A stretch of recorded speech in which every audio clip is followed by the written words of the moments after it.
actividad académica del día de hoy.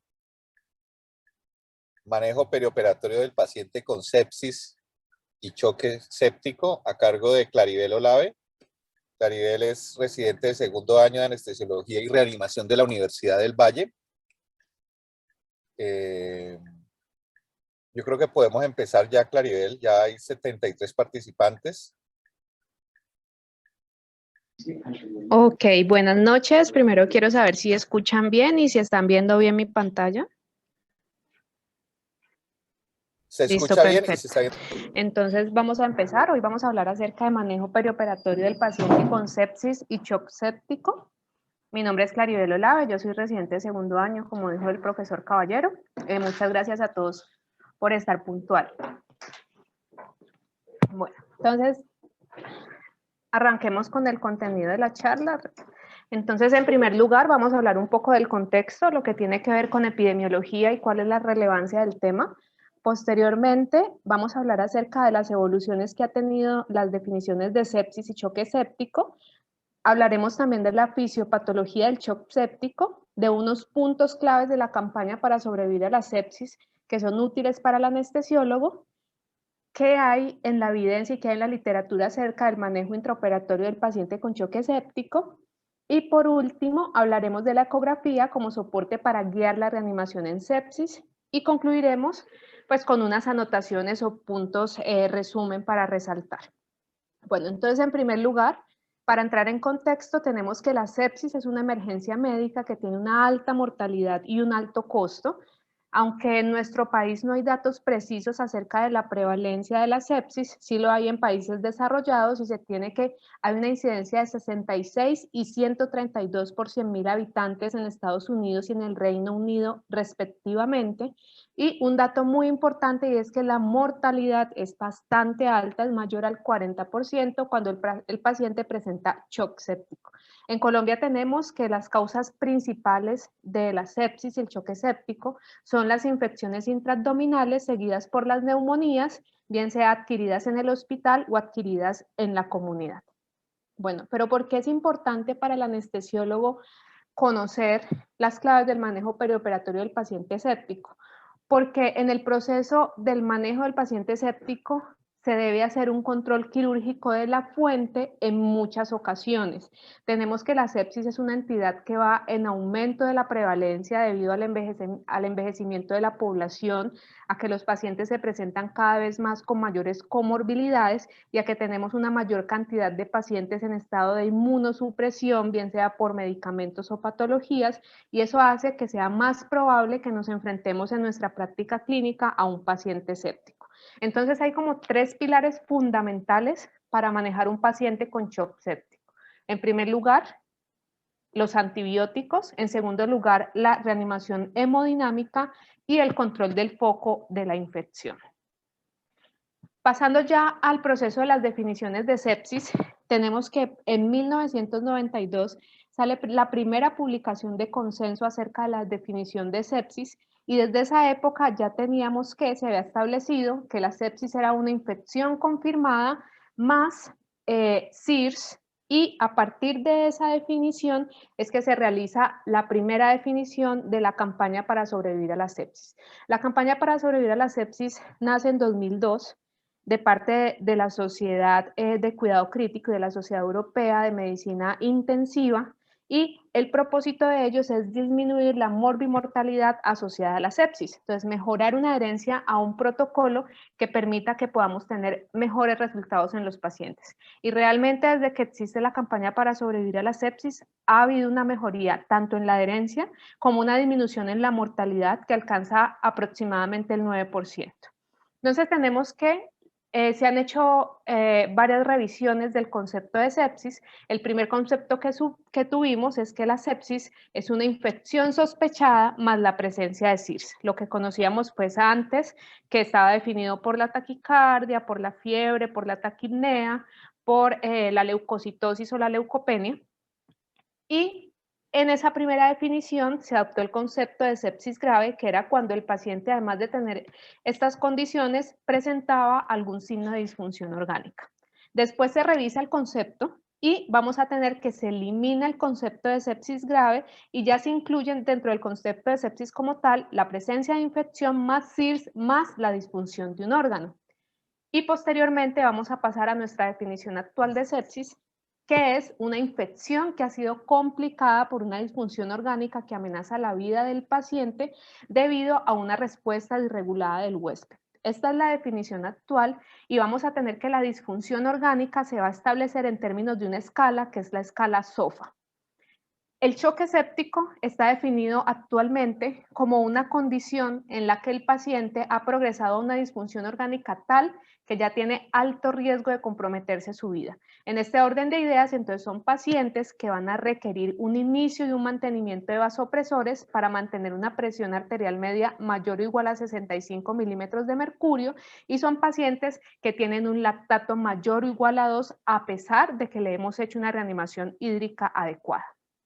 Pasando entonces a la escala SOFA, pues no nos vamos a detener mucho en los detalles de cómo se elabora, todos pues la conocemos y tenemos acceso a ella, pero es importante recalcar que se considera disfunción orgánica cuando esa escala me da un número mayor o igual a 2 y yo desconozco el SOFA previo del paciente o yo ya le he hecho el SOFA previamente y empieza a aumentar el SOFA en más o igual a 2 en la puntuación, entonces esto me está hablando de incremento de riesgo de morbimortalidad.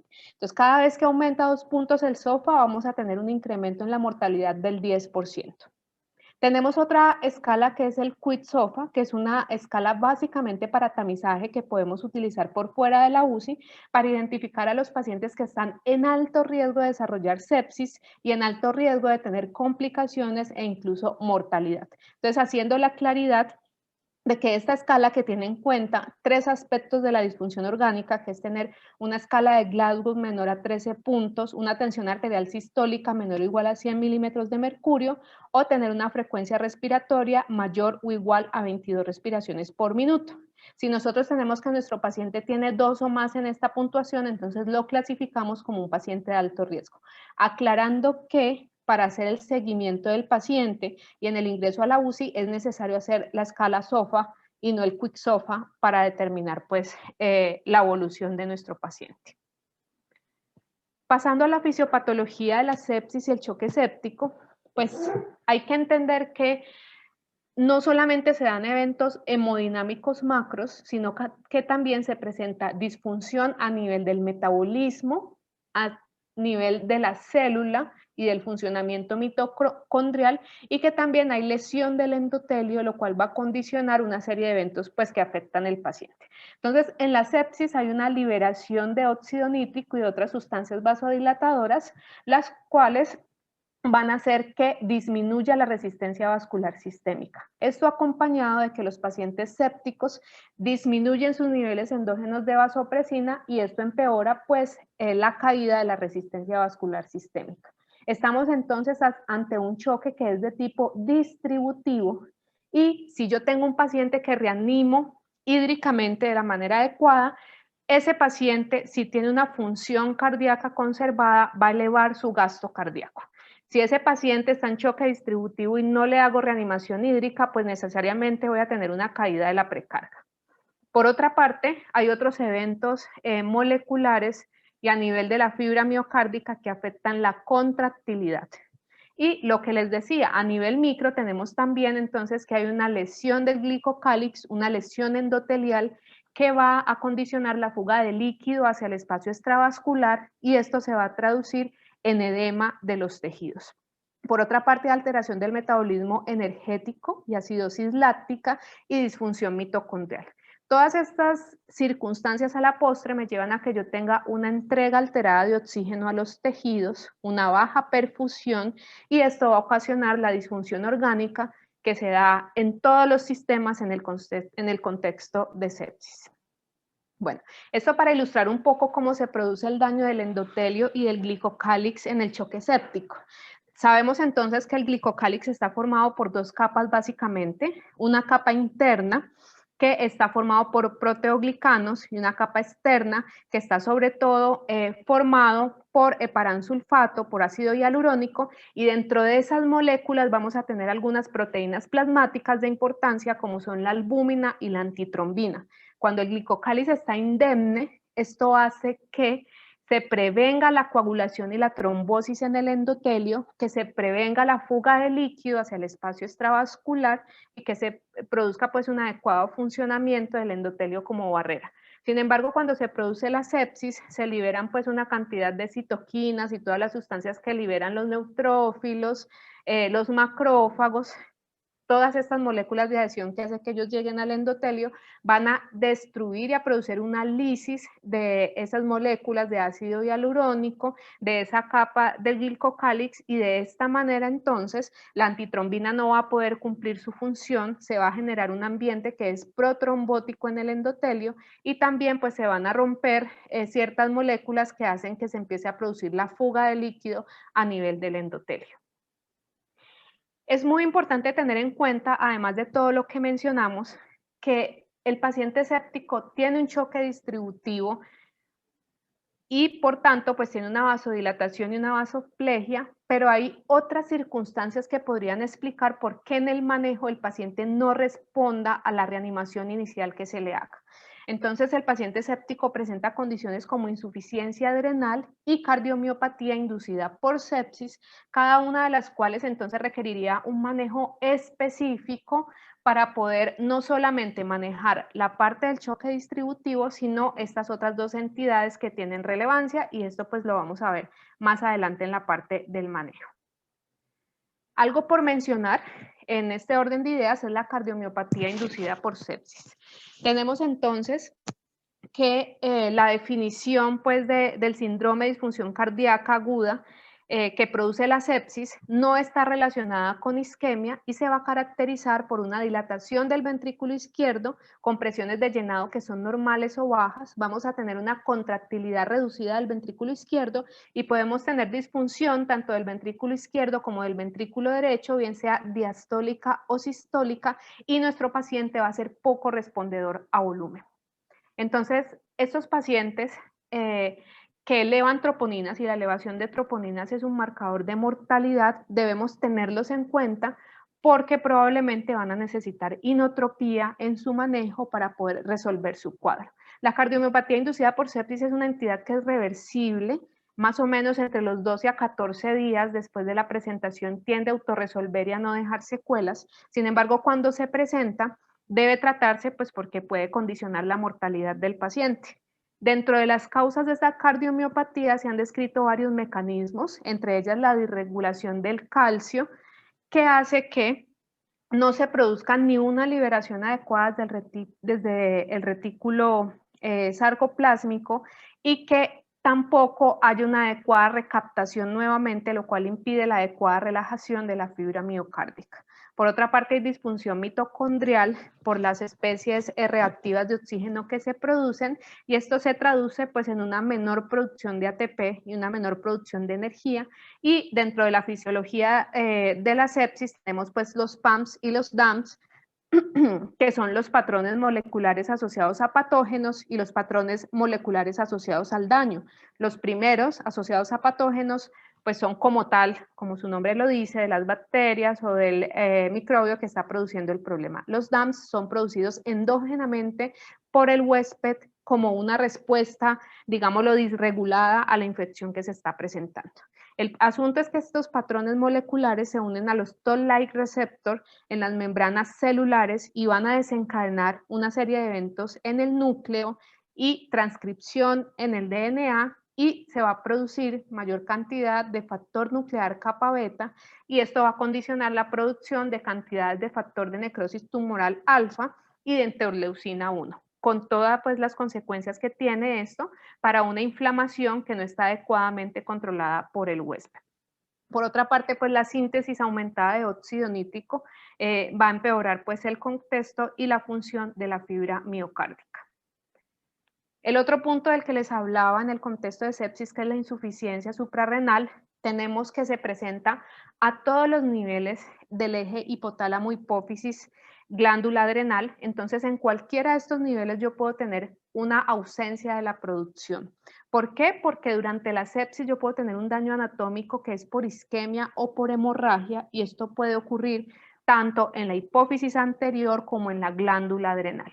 Entonces vamos a tener que los niveles tanto de CRH como ACTH pueden estar reducidos, o el daño puede estar como tal ya en la producción misma de cortisol a nivel de la glándula adrenal. Tenemos que los glucocorticoides son sustancias importantes para contrarrestar ciertos efectos de la sepsis, como son la inflamación, la disfunción endotelial y la hipoglicemia. Cuando no produzco cantidades adecuadas de glucocorticoides, entonces no voy a poder tener estas acciones que ayudan a controlar la respuesta del huésped a la infección. Tenemos entonces también que en el paciente séptico esa insuficiencia puede ser de origen iatrogénico cuando le administramos medicamentos como ketoconazol o como el etomidato. También tenemos que hay un transporte alterado de los glucocorticoides, porque en términos generales se disminuyen las globulinas de unión a corticosteroides, se aumenta la fracción libre de los glucocorticoides y esto impide que puedan tener una acción adecuada.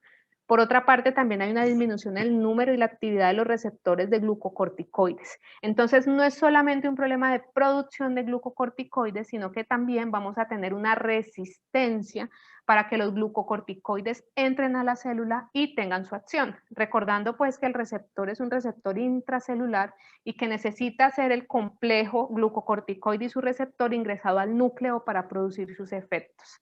Tenemos que la formación de radicales libres y todas las sustancias que se producen en sepsis van a afectar a múltiples niveles celulares la acción de los glucocorticoides.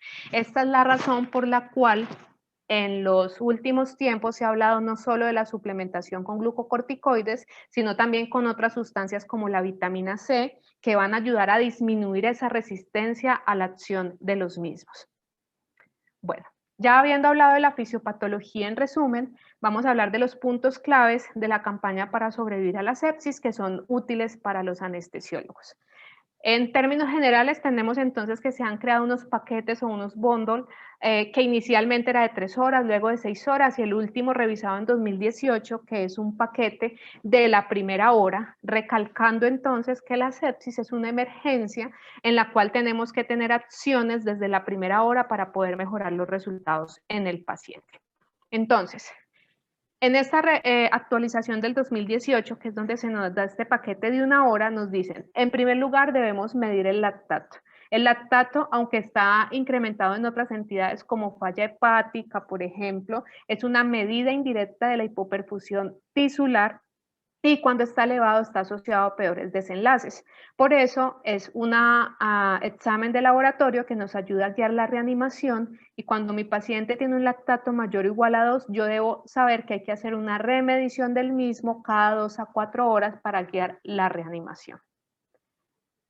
En segundo lugar, debemos obtener cultivos. Bueno, aunque este es más un tema de pronto de la UCI, sí es muy importante para el anestesiólogo saber que en cirugía debe asegurarse la toma adecuada de la muestra para los cultivos del paciente porque esto es determinante para su tratamiento antibiótico. Idealmente, estos cultivos se deben obtener antes del inicio de antibióticos, sin embargo, esos cultivos no deben retrasar la cobertura antibiótica del paciente y debemos esperar máximo 45 minutos, sino iniciar los antibióticos adecuados. ¿Qué antibióticos? Antibióticos de amplio espectro, de acuerdo a la fuente que estemos sospechando y de acuerdo pues a las guías locales que tengamos en nuestra institución.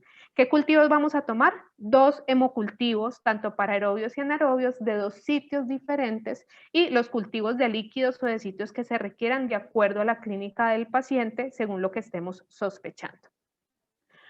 El tercer punto es administrar antibióticos, como lo dijimos, de amplio espectro, y hay que tener en cuenta que el retraso del inicio de antibióticos tiene una repercusión en la mortalidad, teniendo que cada hora de retraso va a aumentar un 7% la mortalidad, y la misión como anestesiólogos es velar por el cumplimiento de la dosis en cirugía y que no se pierda ninguna dosis, entonces siempre hay que revisar cuál es el horario del paciente. Igualmente dentro del tratamiento, pues posteriormente, debemos velar pues por la disminución de resistencia a los antibióticos y esto se logra haciendo un desescalamiento según los cultivos y los antibiogramas que hemos realizado. En cuarto lugar, tenemos entonces la reanimación con líquidos y la campaña para sobrevivir a la sepsis nos dice que debemos administrar en las 3 primeras horas un volumen de unos 30 cc por kilo si el paciente presenta signos de hipoperfusión. ¿Cuáles son esos signos de hipoperfusión? Que esté hipotenso o que su lactato sea mayor o igual a 4 milimoles por litro. Es llamativo que digamos que no hay una evidencia robusta o metaanálisis basados en ensayos clínicos que nos digan por qué esta cantidad. Es aquí entonces que hacemos el llamado, que esto es una medida muy útil en el contexto de urgencia del tratamiento inicial del paciente, pero una vez yo inicio mi reanimación, realmente deberíamos guiar el volumen que le administro al paciente de acuerdo a las medidas idealmente dinámicas que yo haga para guiar mi terapia con líquidos. Entonces, en este caso, el mensaje también sería un poco individualizar de acuerdo a cada paciente. Y el quinto punto son los vasopresores. Tener en cuenta que esto hace parte de la primera hora de la atención en sepsis y que se deben administrar durante o después de la reanimación con cristaloides y no es necesario completar un volumen de 30 cc por kilo para poderlos iniciar. ¿Cuál es nuestra meta? Conservar una presión arterial media mayor a 65 milímetros de mercurio e insistir en el inicio temprano de los mismos, ya que esto se ha relacionado también con desenlaces en mortalidad. Cuando un paciente por cada hora de retraso en las primeras 6 horas de atención desde que se diagnostica el choque séptico, hay un incremento de la mortalidad del 5.3%. Entonces, esto hay que tenerlo también en cuenta. Y un punto muy importante de la campaña para sobrevivir a la sepsis es el control de la fuente. Aquí nosotros jugamos un papel fundamental porque hay que tener en cuenta que también el retraso de la cirugía para el control de la fuente va a aumentar la mortalidad de los pacientes. Entonces tenemos aquí estos dos estudios, el primero de ellos que ven a la izquierda, se hizo en pacientes que tenían choque séptico secundario a una perforación gastrointestinal. Es un estudio observacional prospectivo que incluyó 154 pacientes y ellos buscaron la relación entre el tiempo de inicio de cirugía y la supervivencia a 60 días y que encontraron que definitivamente sí había una asociación en la que el retraso aumentaba la mortalidad con un odds ratio de 0.31 y un intervalo de confianza que no atraviesa la unidad con una P estadísticamente significativa. En este artículo ellos nos presentan este gráfico, ellos digamos dividen los tiempos de ingreso a cirugía en intervalos de 2 horas y si nosotros observamos en la gráfica, podemos mirar entonces que el 98% o la tasa de supervivencia de pacientes fue el 0.98 para aquellos que se operaron en las 2 primeras horas desde el diagnóstico. Y miremos cómo aquellos que se operaron entre 6 y 8 horas después, ninguno de ellos sobrevivió. Entonces esto es importante tenerlo en cuenta porque es una urgencia quirúrgica, teniendo en cuenta que hablamos de control de la fuente exclusivamente. Es como una cirugía de control de daños y si hay que hacer ya otra cosa que no se trate estrictamente de eso, pues sí esperaremos a la estabilización hemodinámica del paciente. Este de la derecha es otro estudio que habla del impacto del control de la fuente en pacientes con sepsis severa del choque séptico. Este se incluyó pacientes con múltiples causas de choque séptico. Es un estudio también observacional prospectivo. Incluyó 3.660 pacientes y ellos quisieron ver cuál era la mortalidad comparando el grupo a los que le hicieron cirugía de control de la fuente y aquellos que no se le hizo ningún tipo de cirugía. Y ellos vieron que definitivamente la mortalidad fue menor en el grupo que fue llevado a cirugía con una P estadísticamente significativa. ¿Y qué notaron ellos en este estudio? Que a pesar de que cuando el paciente se llevaba a cirugía de control de fuente había una menor adherencia a los paquetes de reanimación y mayor severidad del cuadro, hubo menor mortalidad. Entonces esto también es muy importante, ellos nos presentan esta tabla y nos muestran que la mortalidad en la UCI fue menor en el grupo que fue llevado a cirugía. Entonces, en conclusión, ¿cuánto tiempo esperar para una cirugía de control de la fuente? Esta se debe hacer tan pronto como sea posible después de que hemos iniciado una reanimación hídrica adecuada. Y esto en horas se traduce en 6 a 12 horas máximo desde el diagnóstico. Entonces, no se justifican esfuerzos prolongados para estabilizar un paciente crítico, especialmente si el paciente está en un estado de choque. Bueno, pasemos entonces ahora al manejo intraoperatorio. Dentro del manejo intraoperatorio vamos a hablar de varias cosas, que son la reanimación inicial, el manejo de líquidos endovenosos, vasoactivos, cómo se debe hacer la inducción, la relajación neuromuscular, qué debemos tener en cuenta para ventilar estos pacientes, qué debe guiar nuestra terapia transfusional y hablaremos acerca de esteroides. Entonces, en cuanto a la reanimación hemodinámica inicial, es importante tener en cuenta que ya en la campaña para sobrevivir a la sepsis del 2016 ya no se empezó a tener en cuenta el protocolo de Rivers, que había sido publicado, todos conocemos, en 2001 y que incluye dentro de sus metas para guiar la reanimación variables estáticas. Pues ya en la campaña del 2016 nos dicen no vamos a tener en cuenta esto porque, como vamos a ver más adelante, hay una serie de estudios que demuestran que eso no disminuye la mortalidad respecto a un cuidado usual. Entonces, ¿qué dice la campaña? Vamos a un paciente que tenga signos de hipoperfusión a reanimarlo con cristaloides a 30 ml por kilo. Vamos a tener una meta de 65 milímetros de mercurio de presión arterial media si estoy dando vasopresores. Y mi meta también es normalizar el lactato en los pacientes que tienen hiperlactatemia por hipoperfusión. Entonces, esto sería como nuestro foco para iniciar el tratamiento. Nuevamente repito, importante tener en cuenta que es una emergencia médica y que la reanimación se debe iniciar de inmediato. Entonces, ¿por qué ya no se establece entonces la terapia temprana dirigida por metas que había sido propuesta por Rivers? Porque se hicieron 3 grandes estudios que son el PROCESS, el ARISE y el PROMISE, donde ellos encontraron que no había diferencia en la mortalidad a 90 días cuando a los pacientes se les aplicaba este protocolo versus hacer un cuidado usual. ¿Qué es un cuidado usual? Igualmente, identificar tempranamente al paciente con las escalas, en este caso el SOFA, hacerle medidas de lactato y hacerle administración temprana y adecuada de cristaloides y antibióticos. Entonces, de pronto le queda a uno la duda, bueno, ellos ya no hicieron estas medidas o no se guiaron por estas metas específicas de Rivers, pero finalmente hicieron, digamos, entre comillas, lo que había que hacer y el tratamiento pues no difirió mucho de una cosa u otra. Tal vez eso podría explicar la falta de diferencia en la mortalidad, es una inquietud que dejamos pues aquí para el auditorio. Bueno, pasando ya a la monitoría del paciente con choque séptico, vamos a hablar un poco acerca de las variables dinámicas. Definitivamente se ha visto que hay una poca relación entre la presión venosa central, que es una variable estática, y la respuesta a líquidos que pueda tener nuestro paciente. Entonces, las variables dinámicas, que son las que me van a permitir relacionar qué pasa con el volumen sistólico cuando varía la precarga, y me van a de alguna manera permitir predecir la respuesta a líquidos endovenosos. ¿En qué se basan las variables dinámicas? En el hecho fisiológico que durante la ventilación a presión positiva hay una correlación o una interacción entre corazón-pulmón que va a condicionar unos cambios. Entonces, durante la inspiración con ventilación a presión positiva aumenta la presión intratorácica. Esto hace que baje el retorno venoso al ventrículo derecho, pero a su vez hace que aumente el retorno venoso al ventrículo izquierdo, porque pues hay una presión sobre todo ese lecho pulmonar que hace que en ese momento se aumente la precarga del ventrículo izquierdo y esto se traduce en un incremento del volumen sistólico del ventrículo izquierdo. Esto pasa durante la inspiración.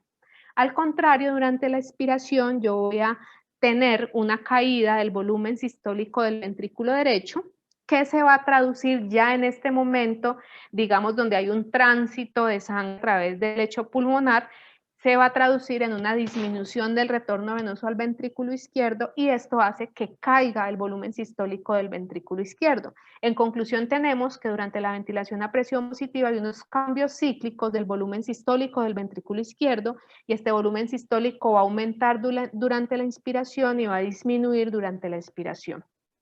Resulta que cuando hay una disminución de la precarga o el paciente tiene pues un déficit de líquidos, estos cambios son mucho más marcados. Entonces, en esta premisa se basan todas las medidas dinámicas que conocemos. ¿Cuál es mi objetivo aquí? Ver en qué punto de la curva de Franz-Starling está mi paciente, ver si está en la zona dependiente de precarga o si ya está en la zona independiente y ponerle más líquidos no se va a traducir en ningún beneficio.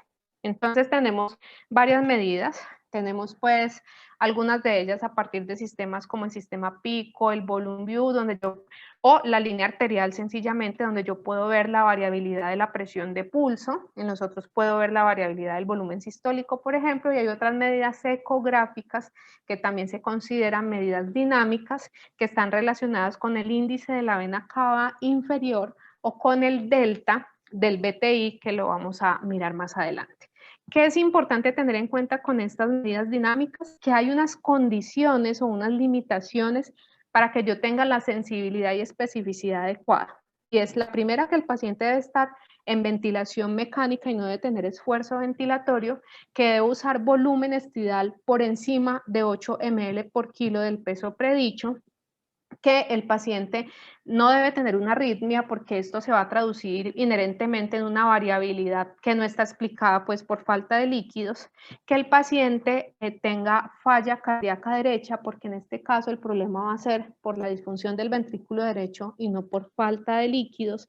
Entonces vemos que hay una serie de condiciones que debe cumplir el paciente para poder tener unas medidas confiables en cuanto a estas variables.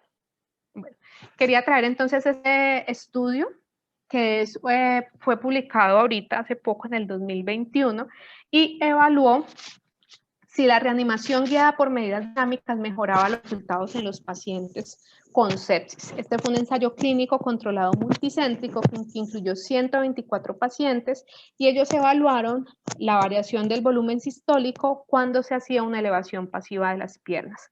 Su resultado primario fue ver el balance de líquidos a las 72 horas de la salida a la UCI y ellos vieron que definitivamente los que fueron reanimados con esta medida dinámica tuvieron un balance menos positivo y se les administraron menos líquidos, como lo observamos aquí en el forest plot. Y dentro de los resultados secundarios encontraron que estos pacientes tuvieron menor requerimiento de terapia de reemplazo renal y menor requerimiento del uso del ventilador. Entonces estos fueron sus objetivos. No vieron de pronto mortalidad, pero sí es importante ver cómo repercute el hecho de usar una medida dinámica en la reanimación de nuestros pacientes. Entonces, en resumen, nuestra monitoría, pues obviamente el paciente que llega a cirugía en este contexto debe tener una monitoría ASA básica. Es importante tener una línea arterial que nos va a permitir una toma seria de gases arteriales y además pues guiar la monitoría hemodinámica de la que hemos hablado y poner un catéter venoso central que básicamente nos sirve para poner las múltiples infusiones y para hacer la reanimación con vasopresores que el paciente requiera. Ahora vamos a pasar al manejo de líquidos endovenosos. Entonces, la primera pregunta es, ¿qué vamos a utilizar, cristaloides o coloides? Para responder esta pregunta debemos traer a colación el estudio SAFE, el estudio más grande que se ha hecho respecto a esta pregunta. Y este fue hecho pues, en una población bastante grande, pacientes críticos, gran proporción de ellos eran pacientes sépticos, no todos, también había pacientes con trauma o por ejemplo con SRA no causado por la sepsis y ellos encontraron que no hubo diferencias en mortalidad cuando se utilizó la albúmina versus cristaloides. Entonces uno debe tener en cuenta el costo de la albúmina, que no representa un beneficio adicional respecto a los cristaloides y quedaría entonces a discreción del médico tratante si tal vez se podría usar en ese grupo de pacientes que va a requerir alto volumen de cristaloides, ya por la razón de que entendemos que la albúmina tiene una mayor vida media como expansor de volumen, pues permaneciendo en el espacio intravascular. Entonces aquí tenemos pues la tabla de los resultados donde vemos que todos los valores de P que están aquí, todos están por encima del 0.05. Ninguno de esos resultados pues fue estadísticamente significativo para mostrar una diferencia. Aquí tenemos el gráfico de Kaplan-Meier que nos ponen en el artículo y que compara pues los pacientes que recibieron albúmina y los que recibieron cristaloides y nos habla de la probabilidad de supervivencia. Como vemos, pues ambas líneas muy cerca, no notamos una diferencia en los resultados. Respecto a la pregunta cristaloides o coloides, se han hecho estudios para evaluar los almidones. Entonces, este estudio hidroxietil STAR 130 0.38 versus cristaloides o albúmina en pacientes con sepsis. Es una revisión sistemática y un metaanálisis que incluyó 9 ensayos clínicos controlados, y pues ya les hablé de la comparación que hicieron, y ellos vieron que usar este tipo de almidones incrementó el uso de terapia de reemplazo renal y las transfusiones de glóbulos rojos. ¿Listo? Entonces aquí tenemos pues la gráfica que nos favorece entonces el hecho de que no debemos usar este tipo de sustancias para reanimación, porque sí incrementa el requerimiento de terapia de reemplazo renal. Aquí tenemos pues la otra gráfica que nos habla de las transfusiones de glóbulos rojos, que fue el otro resultado que encontraron, que favorece usar albúmina o cristaloides versus GES. Bueno, entonces la lección definitivamente en sepsis son los cristaloides balanceados, y esto nace de este estudio que comparó cristaloides balanceados versus salina en pacientes críticos. Nuevamente estos tenían pues otras causas para estar en la UCI, pero gran parte de ellas tenían sepsis, y se encontró que definitivamente en el resultado compuesto de muerte, requerimiento de terapia de reemplazo renal de novo o tener una disfunción renal persistente, los resultados favorecieron el uso de cristaloides balanceados y no de salina. Bueno, este fue un ensayo clínico controlado que incluyó más de 15.000 pacientes en UCI, 1.363 de ellos tenían sepsis, y definitivamente, como les dije, hubo una menor tasa de ese resultado compuesto cuando se usaban los balanceados. Ellos usaron lactato de Ringer o Plasma-Lyte A en comparación a solución salina normal. Entonces, en resumen de líquidos, ¿qué tenemos? ¿Qué cantidad? Las guías de la campaña para sobrevivir a la sepsis recomiendan 30 cc por kilo en las 3 primeras horas, y después guiar con medidas dinámicas la reanimación, idealmente medidas dinámicas. Se prefieren las soluciones balanceadas, y la albúmina no ha demostrado superioridad, entonces tener en cuenta el costo para su uso en la clínica, y deben evitarse los STARS porque incrementan el requerimiento de terapia de reemplazo renal. Ahora vamos a hablar acerca de vasoactivos. ¿Cuándo iniciar un vasoactivo en choque séptico? Entonces, durante o después de la reanimación con cristaloides, recordemos que hace parte del paquete de la primera hora. ¿Qué nos dice la literatura? Que definitivamente es mejor iniciar tempranamente la norepinefrina en pacientes con choque séptico a iniciarlo tardíamente. La campaña dice 1 hora, pero este estudio lo que hizo fue mostrar qué diferencia había en mortalidad a los 28 días si se utilizaba los vasoactivos en las primeras 2 horas o después de las primeras 2 horas de instauración del choque séptico. Es una cohorte retrospectiva que incluyó 200 pacientes con choque séptico, y como vemos acá en la gráfica, acá en el eje de la X la mortalidad y el tiempo en iniciar la norepinefrina, cómo se va incrementando la mortalidad a medida que aumentan las horas en que se inició el vasopresor. ¿Listo? Este es el odds ratio para muerte, y encontramos entonces también que a mayor cantidad de tiempo la mortalidad, el riesgo de morir se iba incrementando. ¿Cuál es el vasopresor de elección? Pues el de primera elección sigue siendo la norepinefrina. Hay varios estudios que han comparado dopamina versus norepinefrina, y aunque no se ha demostrado que la mortalidad como tal sea más alta con dopamina, sí se ha visto que hay mayores tasas de arritmias, especialmente arritmias de tipo supraventricular. Es por esta razón que la primera línea es la norepinefrina. Este es un artículo que es un metaanálisis donde se comparaba dopamina versus norepinefrina, y aquí traje el forest plot para el resultado de arritmias. Entonces vemos que definitivamente se favorece el uso de norepinefrina versus dopamina, porque tenemos pues un RR que así no lo demuestra, y tenemos pues intervalos de confianza que la mayoría de ellos no atraviesan la unidad, y nuestro resultado neto en el diamante que nos muestra un RR menor de 1. Entonces, en este resultado se favorece el uso de norepinefrina y no de dopamina. ¿Cuáles son nuestras alternativas en choque séptico? tenemos el grupo de las catecolaminas, que son la norepinefrina, ya dijimos que es la primera elección. También tenemos a la epinefrina y la dopamina, que si bien todavía se plantea como una opción en caso de que no contemos con otro medicamento, hay que aclarar que a diferencia de como se creía antes, no mejora la función renal, o sea, sí aumenta el gasto urinario, sí aumenta el flujo sanguíneo renal, pero esto no se traduce en una mejoría de la función renal. De hecho, actualmente se considera que usar dosis bajas es una mala práctica en la clínica y no es como se creía antes que, digamos, hay una dosis renal de dopamina. Como sabemos, por encima de 10 microgramos kilómetro es que vamos a tener el efecto alfa de vasoconstricción, aunado al que ya pues se ha conseguido a menores dosis del efecto beta. Otra opción que tenemos son alfa-agonistas como la fenilefrina, la vasopresina, que es un endopéptido, que sabemos entonces que actúan los receptores B1 y B2, que produce entonces una constricción de la arteriola eferente renal y esto aumenta la tasa de filtración glomerular y por esto también se estudió si esto mejoraba los desenlaces renales. Sin embargo, se ha visto que la infusión de hasta 0.06 unidades minuto no reduce la mortalidad ni reduce los días libres de insuficiencia renal aguda a los 28 días. La angiotensina 2, que es un medicamento pues que no lo he visto que tengamos en nuestro medio, solo ha sido estudiado para pacientes que tienen gasto cardíaco normal o elevado y no para pacientes con gasto cardíaco bajo, y esto hay que tenerlo muy en cuenta. Se utiliza para disminuir los requerimientos de otros vasopresores, generalmente en conjunto con norepinefrina. Bueno, esto pues como para traerlo a colación a propósito de la dopamina, 9 razones por las que no es efectiva en el paciente crítico, especialmente a bajas dosis. Entonces tenemos que hay una serie de efectos colaterales que tiene la dopamina que hacen que no sea el fármaco ideal para el paciente con choque séptico.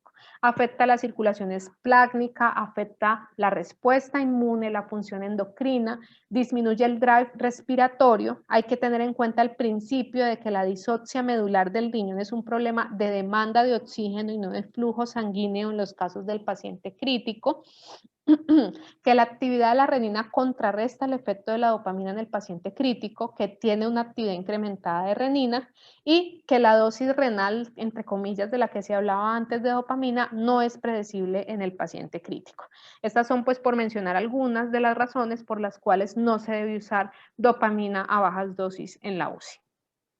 En cuanto a la inotropía en sepsis, pues tenemos entonces que lo van a requerir aquellos pacientes con choque séptico que desarrollan bajo gasto, también aquellos en los que estoy sospechando o diagnostico una cardiomiopatía inducida por sepsis, y la primera línea para el tratamiento es la dobutamina. Sin embargo, la epinefrina sigue siendo una opción razonable y de hecho en estudios donde se ha comparado epinefrina versus combinación norepinefrina más dobutamina, no hubo diferencia en la mortalidad ni en la seguridad de los medicamentos. Esta opción del azul de metileno aparece en los artículos de choque refractario. Este es un medicamento que tiene pocos estudios, tiene algunos estudios observacionales y de series de casos, pero no hay una evidencia robusta que respalde su uso en choque séptico.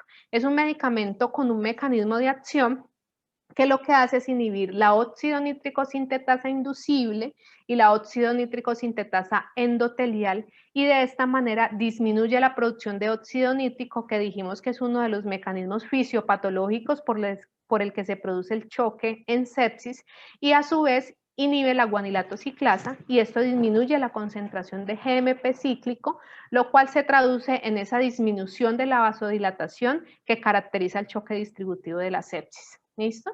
Entonces, en el manejo de una vasoplegia, de un choque refractario, sigue siendo una opción. Es un medicamento que disminuye el requerimiento de catecolaminas. Se ha visto que mejora la presión arterial media y la resistencia vascular sistémica, pero no se ha podido demostrar que mejore el gasto cardíaco en este contexto. Ahí pongo pues la dosis a la que se usa, se pone un bolo inicial y luego una infusión de mantenimiento, y como decimos, pues hacen falta otros estudios que nos vean cuál puede ser el papel realmente del azul de metileno en el manejo del paciente con choque séptico. Vamos a pasar ahora entonces a la inducción de la anestesia. Digamos que nuestro objetivo principal cuando se inducen estos pacientes es titular los medicamentos para disminuir su dosis y de esta manera disminuir el efecto que puedan tener sobre la hemodinamia de nuestro paciente.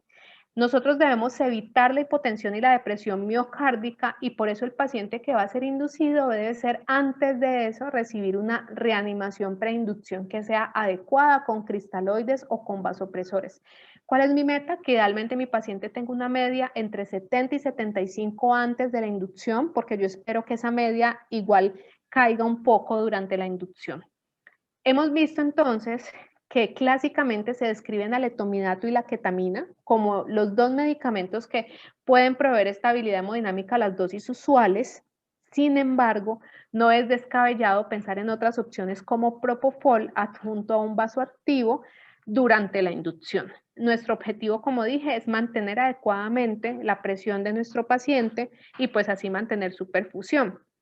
En cuanto al uso de opioides, pues se utiliza la anestesia general balanceada idealmente y hay que tener en cuenta los perfiles de los diferentes opioides. ¿Cuál es la recomendación? Evitar la morfina, porque sabemos que puede producir más vasodilatación mediada por el efecto de liberación de histamina, también porque tiene un metabolito intermedio que es activo y que se va a acumular en casos de insuficiencia renal, lo cual no es infrecuente en el paciente que tiene choque séptico. Entonces, esto hay que tenerlo en cuenta. Se puede usar fentanil o remifentanil, teniendo en cuenta pues que este también puede causar hipotensión, pero pues al tener una degradación por esterasas plasmáticas no va a ser dependiente de órganos como el hígado y el riñón para tener un metabolismo y una eliminación. Entonces traje algunos estudios acerca de tomidato para inducir pacientes críticos. Tenemos primero este metaanálisis que fue publicado en el 2012, es una revisión sistemática y metaanálisis. Ellos incluyeron algunos estudios observacionales, pero yo traje el forest plot de los ensayos clínicos controlados que incluyó el estudio. ¿Qué resultados vieron ellos? Ver si una dosis única de tomidato en la inducción estaba asociada con mortalidad o con insuficiencia adrenal en sepsis. Este es el primer forest plot con el desenlace de mortalidad. Y ellos sí encontraron que de acuerdo a los RRs y pues al peso de los estudios, sí había una diferencia y sí había mayor mortalidad en el grupo que recibió etomidato. Este fue publicado, como dije, en el 2012 y nos ponen también este forest plot para el otro resultado que fue la presencia de insuficiencia adrenal y también encontraron que sí había mayor presencia de insuficiencia suprarrenal en los pacientes que recibieron etomidato, así fuese una dosis única. Hay que tener en cuenta que la insuficiencia suprarrenal que produce el etomidato bien suele ser transitoria, pero puede producirse hasta 48 horas después, así se ponga una sola dosis en la inducción. Está este otro estudio que es más nuevo, que evalúa el efecto de una dosis única de etomidato y ellos sí no encontraron diferencia en la mortalidad en pacientes con sepsis. Entonces vemos que aún es discutido si el desenlace de mortalidad realmente es diferente cuando usamos etomidato o no utilizamos etomidato. Este también fue una revisión sistemática y metaanálisis con un mayor número de estudios y un mayor número de pacientes, pero ellos no encontraron diferencia en mortalidad. Vemos un RR de 1.20 con un intervalo de confianza que atraviesa la unidad y que por lo tanto no tendría significancia estadística. Pero también nos ponen este forest plot que nos permite ver el otro resultado que estudiaron, que fue la insuficiencia suprarrenal. En este resultado sí encontraron diferencia y sí vieron que el riesgo relativo era mayor a 1 en la mayoría de los estudios y nuestra medida resumen acá en el diamante, definitivamente sí encontraron que los pacientes que recibían etomidato tenían pues una mayor tasa o riesgo de presentar insuficiencia suprarrenal. En cuanto a la ketamina, que es el otro medicamento que clásicamente hemos descrito que nos serviría para favorecer la estabilidad hemodinámica, hay que tener en cuenta que es un simpático mimético, pero que va a depender de si mi paciente está depletado o no de catecolaminas para poder tener esa estabilidad hemodinámica, porque en sí el medicamento es un inotrópico negativo directo. Entonces eso hay que tenerlo en cuenta en el paciente séptico porque ese paciente puede estar depletado de catecolaminas. Se han hecho varios estudios observacionales, no los traje aquí, no son estudios muy grandes, pero en conclusión no se ha visto que haya superioridad de la ketamina frente al etomidato en cuanto a mortalidad y en cuanto a falla orgánica. Entonces es una opción, pero no ha mostrado superioridad respecto al etomidato. Y quise traer este artículo relativamente reciente de la Sociedad Francesa y ellos hicieron un ensayo clínico aleatorizado doble ciego, donde cogieron 43 pacientes, cogieron un brazo de 22 pacientes al que le hicieron una inducción con una dosis de ketamina 1 miligramo por kilo más midazolam 0.05 miligramos por kilo, y cogieron otro brazo y le dieron ketamina a la mitad de la dosis, o sea, 0.5 miligramos por kilo, le adicionaron lidocaína 1 miligramo por kilo y la misma dosis de midazolam. ¿Qué encontraron ellos? Que la presión arterial media en los 5 minutos posinducción fue mayor en el grupo de ketamina más lidocaína. Aquí tenemos pues los resultados. Una presión arterial media de 82 en promedio para este grupo y de 73 para el otro, con una P que es menor a 0.05. Entonces, en este grupo y los registros de presiones arteriales, como vemos en la gráfica, sí fueron mayores para el grupo en el que la inducción se adicionó lidocaína y se disminuyó la dosis de ketamina. Entonces, es algo de pronto interesante que le abre a uno la puerta a otras opciones para la inducción de los pacientes con choque séptico.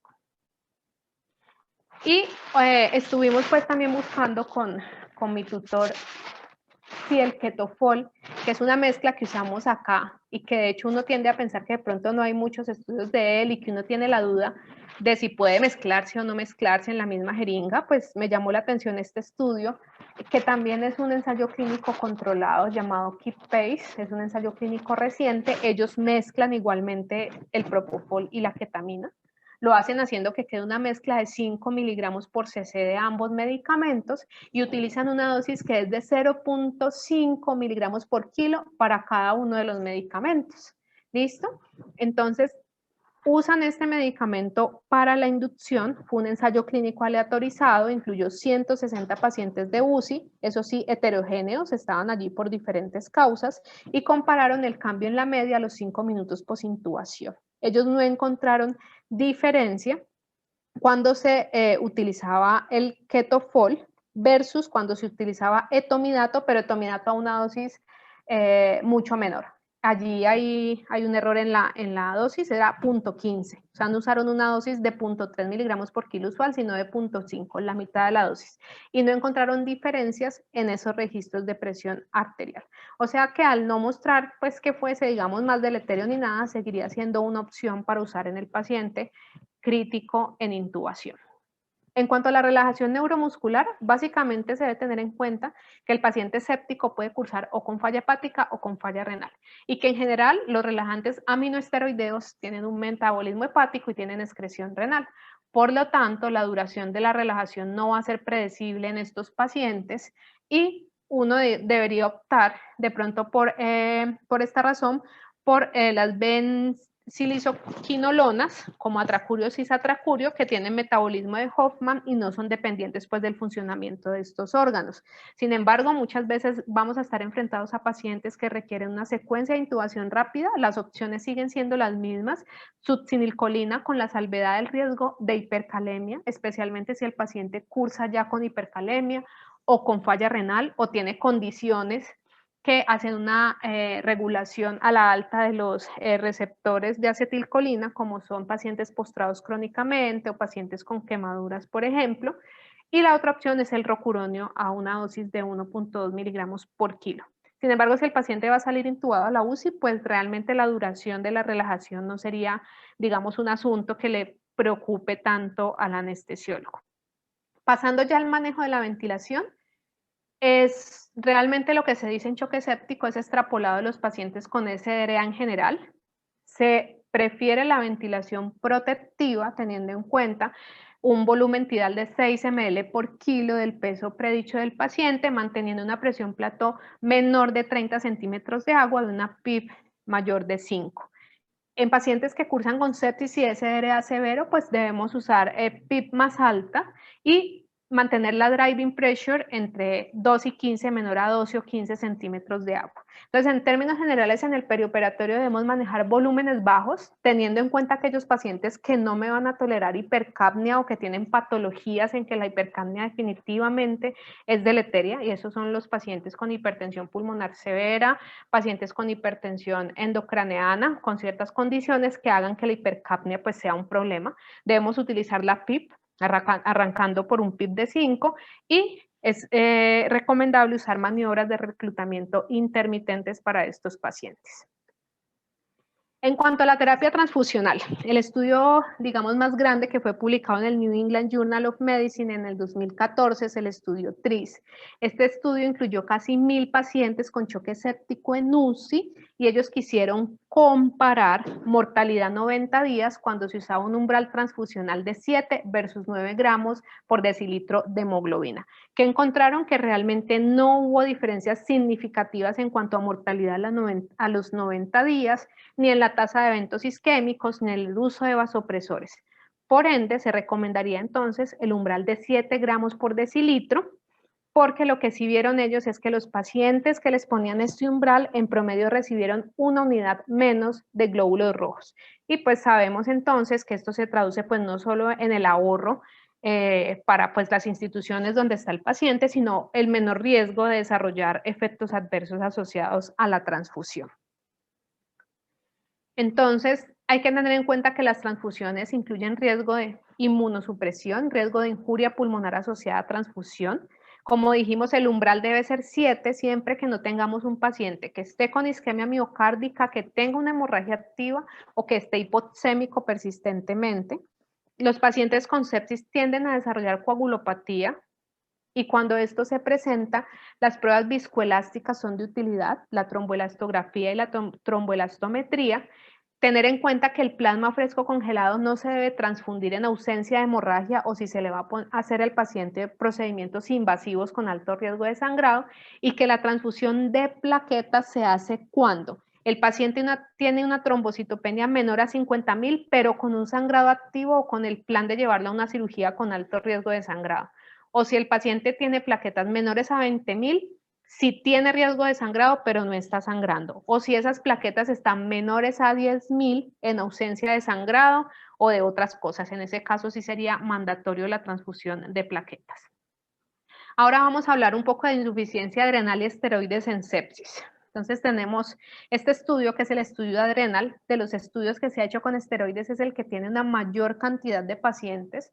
Es un ensayo clínico controlado que incluyó 3.800 pacientes que tenían choque séptico y estaban con ventilación mecánica. Y ellos lo que hicieron fue dividirlos en dos grupos. A uno les dieron placebo y a otro le administraron una dosis de hidrocortisona de 200 miligramos por día. Y ellos no encontraron diferencia en la mortalidad a los 90 días cuando administraban hidrocortisona versus placebo. Y eso lo podemos ver acá en el gráfico de Kaplan-Meier, que la tasa de supervivencia realmente fue muy similar. Tenemos un hazard ratio para muerte de 0.95 muy cercano a la unidad, con un intervalo de confianza que atraviesa la unidad y con una P que es mayor a 0.05, sin significancia pues en la diferencia de este resultado. Entonces tenemos que se han hecho varios estudios. En esta tabla de la parte superior tenemos el resumen de los estudios que se han hecho. De ellos el más grande, el Adrenal, y uno de los últimos es el Approach, que incluyó 1.241 pacientes. Llama la atención que en este estudio la tasa de mortalidad de los pacientes en general fue más alta y esto es una diferencia que tiene con los otros estudios. Este estudio sí encontró que había un beneficio en cuanto a la mortalidad de un 6.1%, a diferencia de los demás estudios que no habían encontrado tal diferencia. Pero en este estudio lo que ellos hicieron fue administrar hidrocortisona más fludrocortisona versus placebo. Entonces aquí vemos el gráfico de Kaplan-Meier con una P que sí es estadísticamente significativa.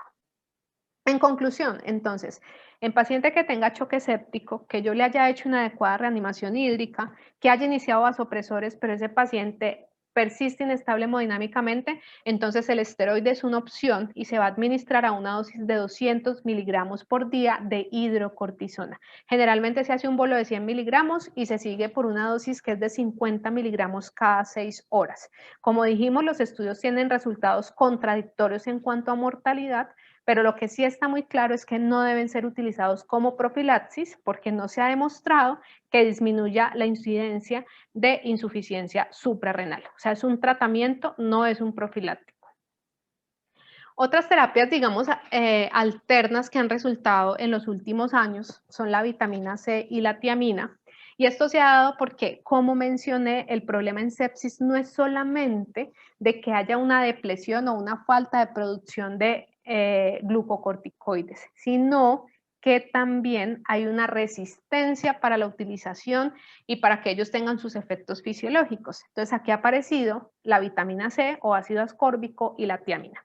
El ácido ascórbico como un antioxidante que, como vimos en la gráfica de hace un rato, disminuye esa acción de los radicales libres de oxígeno y de todas esas sustancias que hacen que la célula no pueda utilizar adecuadamente los esteroides. Entonces, en este orden de ideas, mejora la acción de los glucocorticoides a nivel intracelular y hay que tener en cuenta que los estudios se han hecho con vitamina C a altas dosis. Son dosis endovenosas a razón de 1500 miligramos cada 6 horas, dosis considerables que tienen un efecto secundario y es la formación de oxalatos a nivel renal.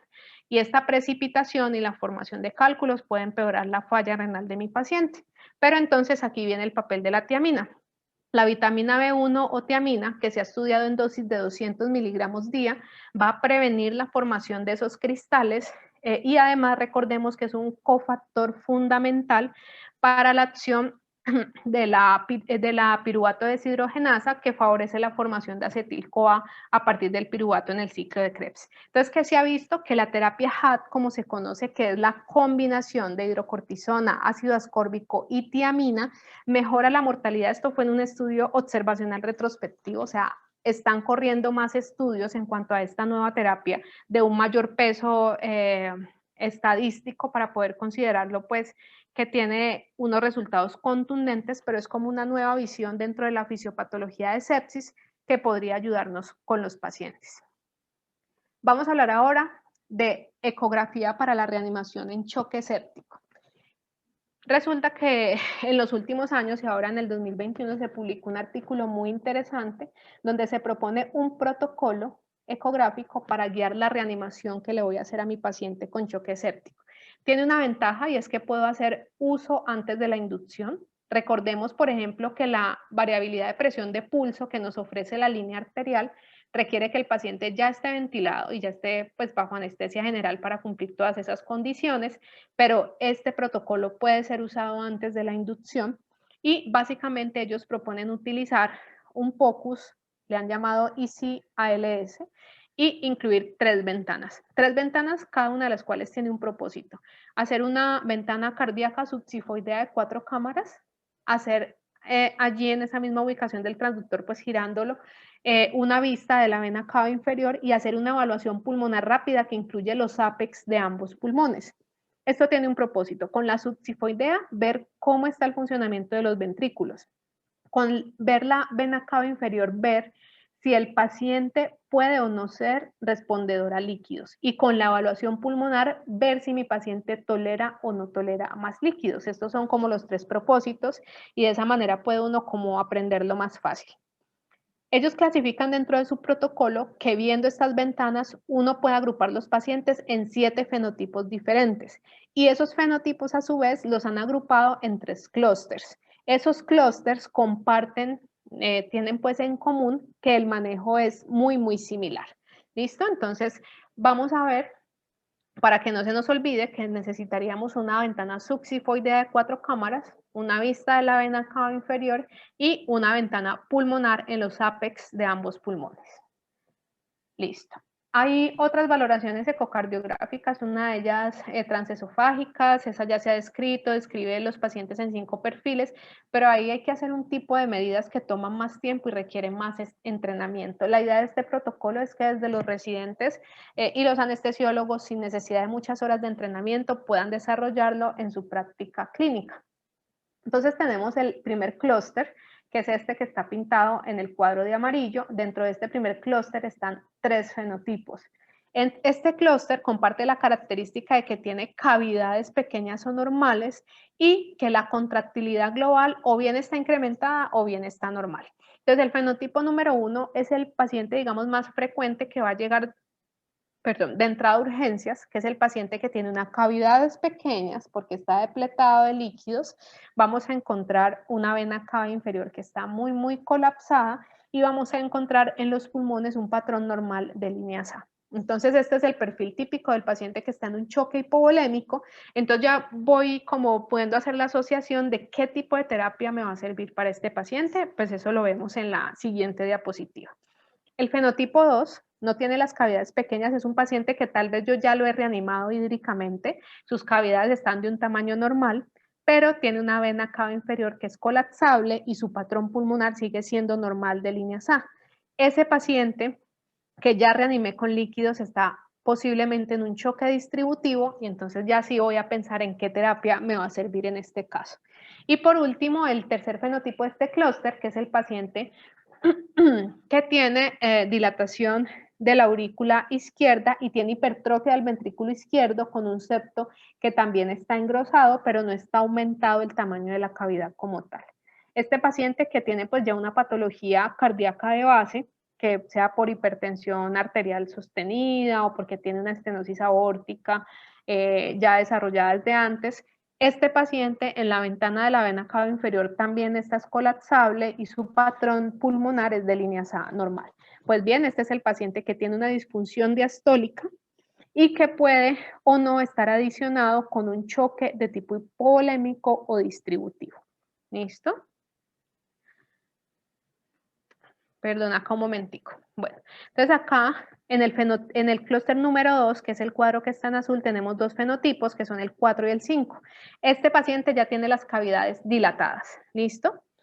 Y tiene también una contractilidad global que está disminuida, ¿listo? Entonces en el fenotipo 4 tenemos que tiene dilatación tanto de la aurícula izquierda como del ventrículo izquierdo, lo tenemos acá con cavidades derechas normales, ya este paciente tiene una vena cava que está pletórica, está llena y tengo un patrón de líneas B en la parte pulmonar.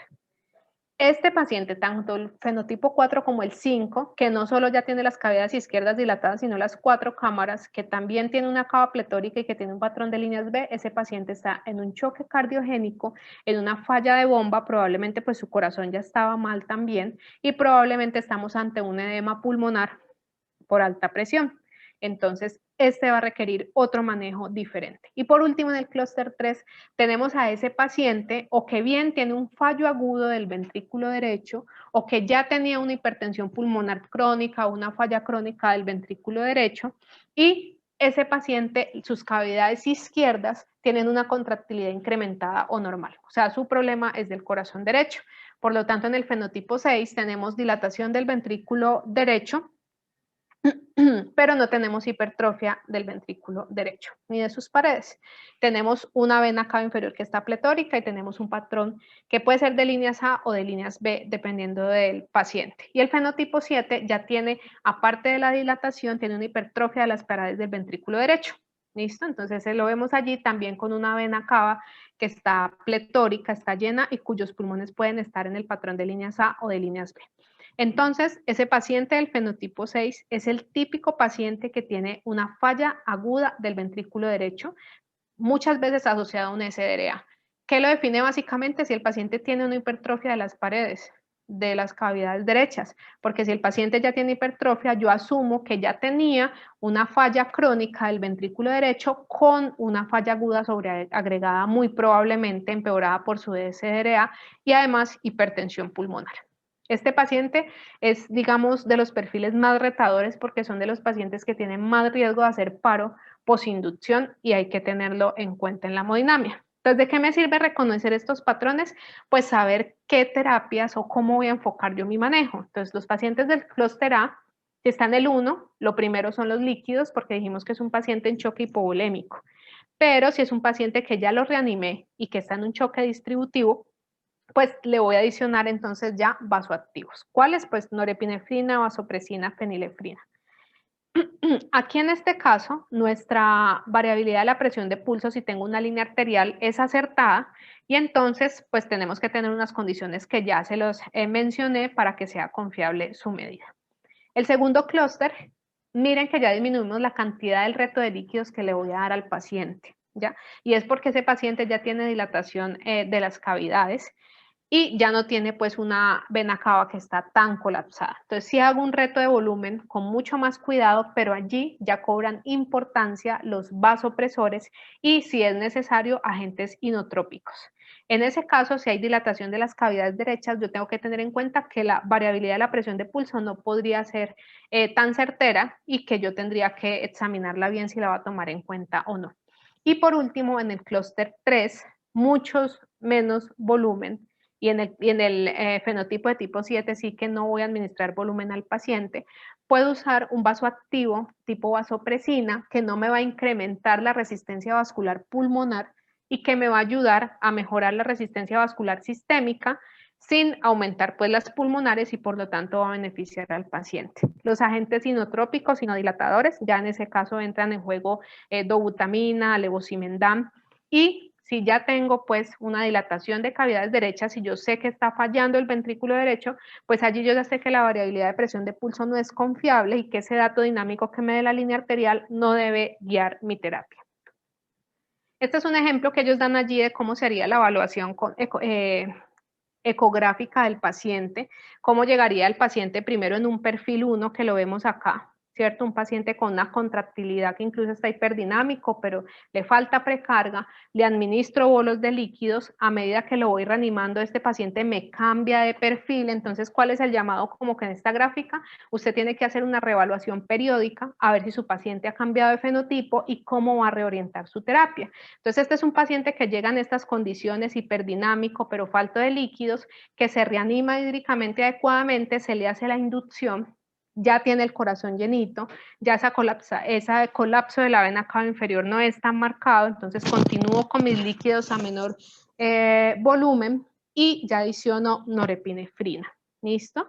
Pues resulta que si de pronto se nos ha ido un poco la mano en el manejo de líquidos, o otra cosa que hay que tener en cuenta, y es que iniciar un vasoactivo puede desenmascarar una falla cardíaca del paciente, porque yo le aumento la poscarga y le aumento el reto del trabajo a ese ventrículo, entonces ahí empiezo a ver que está fallando. Entonces aquí ya vemos cómo nos cambió hacia un fenotipo 4, donde hay dilatación de las cavidades izquierdas, donde ya tengo una vena cava inferior pletórica y ya mis pulmones, que estaban, digámoslo, entre comillas secos, se han llenado y tienen un patrón de líneas B. Ahí sé que ya los líquidos no son la mejor opción y que yo tengo que, si mi paciente sigue inestable con una presión arterial por debajo de 65, voy a pensar en los vasoactivos más inotrópicos y pensar ya en terapias que abarquen otras causas como son los esteroides y lo que hablamos de la tiamina y la vitamina C. ¿Listo?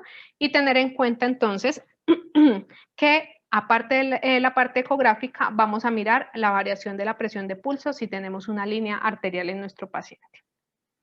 Este es un video del profesor Fabricio con la cortesía de él que nos dio para ver cómo se evalúa la integral velocidad-tiempo, que nos sirve para estimar el volumen sistólico y por lo tanto el gasto cardíaco, es una medida del performance cardíaco.